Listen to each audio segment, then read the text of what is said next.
आकाशी चंद्र चांदण्या तोडून मी का आणल्या, मनाचा पाळणा करू बांधून घे जरा झुला, डोळ्यात तूच साजणी सुखाचा स्पर्श तू नामा, तुझ्या विना उरेन अर्थ जीवना,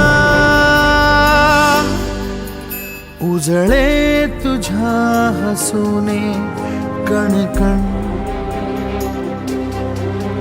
अन चंद्र हे हातीचे काकण.